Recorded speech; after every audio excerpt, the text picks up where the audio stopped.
FT siswi kelas 1 SD Negeri 150 Palembang yang mengalami lebam pada bagian mata dan dirawat di RSUD Palembang Bari, kini mulai menerima aliran bantuan dari berbagai pihak, salah satunya dari Gubernur Sumatera Selatan melalui Dinas Sosial.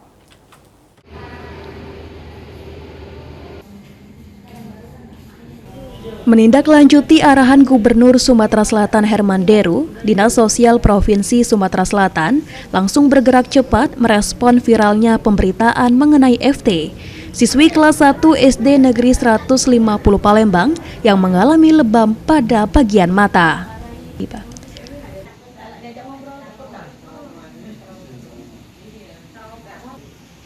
Kepala Dinas Sosial Provinsi Sumatera Selatan, Neng Muhaibah, menyampaikan bahwa pihaknya segera menelusuri alamat dan kondisi korban.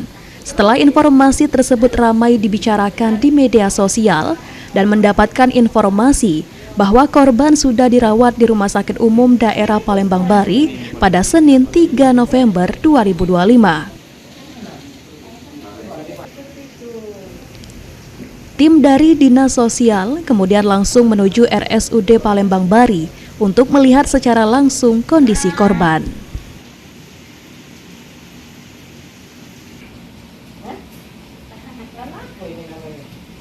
Dinas Sosial sebenarnya sudah dari sejak pertama Patia kita tahu dari medsos itu, kami sudah mendapat perintah dari Pak Gubernur untuk segera mengunjungi Vira.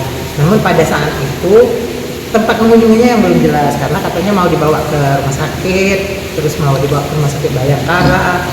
Nah, hari ini setelah kita telepon si Vira yang pendampingnya, ternyata dia tetap di rumah sakit sini, makanya kita berkunjung ke sini memberikan sedikit bantuan dari Pak Gubernur untuk perhatiannya kepada Patia.